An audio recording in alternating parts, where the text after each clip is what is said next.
Pemirsa, sederet bencana alam melanda negeri di awal tahun 2021 ini. Mulai dari tanah longsor di Sumedang, Jawa Barat, banjir di sejumlah wilayah, hingga gempa bumi di Provinsi Sulawesi Barat. Lantas, seberapa besar potensi bencana lain yang mungkin saja terjadi di tanah air? Berikut laporan utama, waspada bencana di awal tahun.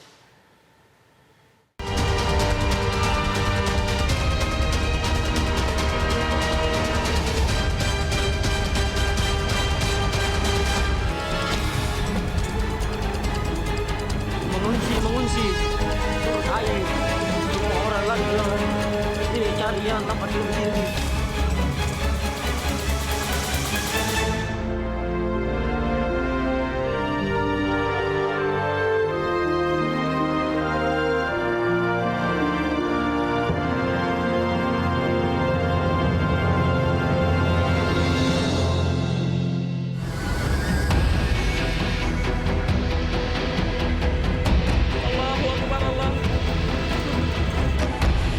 Gempa mengguncang wilayah Majene, Sulawesi Barat pada Kamis 14 Januari lalu.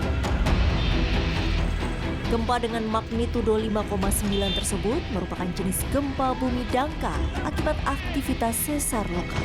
Mengungsi, surut air. Gempa kembali terjadi pada Jumat dini hari dengan magnitudo yang lebih besar, 6,2. Bencana ini pun mengakibatkan korban jiwa hingga sejumlah bangunan mengalami rusak berat. Sementara itu, lebih dari 3.000 warga pun terpaksa mengungsi ke tempat yang lebih aman demi menghindari adanya potensi gempa susulan. Badan Meteorologi, Klimatologi, dan Geofisika BMKG bahkan menyebut, gempa susulan masih bisa terjadi dengan kekuatan lebih besar dari gempa sebelumnya. Masih ada potensi gempa susulan berikutnya yang masih kuat, bisa mencapai kekuatan yang seperti yang tadi sudah terjadi, 6,2 atau sedikit lebih tinggi lagi. Nah, dan itu karena kondisi batuan sudah digoncang 2 kali, bahkan 28 kali, sudah rapuh dan pusat gempa ada di pantai. Nah, memungkinkan untuk terjadinya longsor ke dalam laut atau longsor bawah laut, sehingga masih atau dapat pula berpotensi terjadi tsunami apabila ada gempa susulan berikutnya dengan pusat gempa masih di pantai atau bahkan di pinggir laut. Gempa yang terjadi di Majene nyatanya bukan kali pertama terjadi. Gempa ini merupakan sebuah siklus yang semestinya terjadi pada tahun 2019 lalu. Gempa yang di sekitar Majene pernah terjadi pada tahun 1969 dari dampak tsunami, dan juga terakhir dari tahun 1984.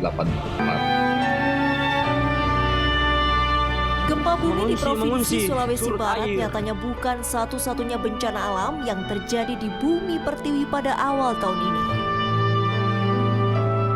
Longsor yang terjadi di Kabupaten Sumedang, Jawa Barat pada Sabtu 9 Januari lalu turut menorehkan luka.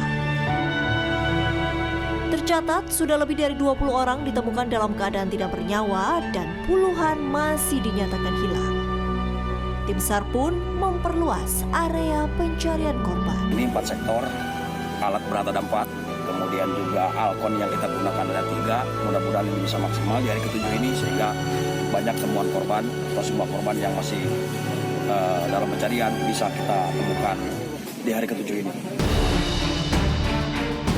Banjir di Nunukan, Kalimantan Utara pun tak kalah pilu.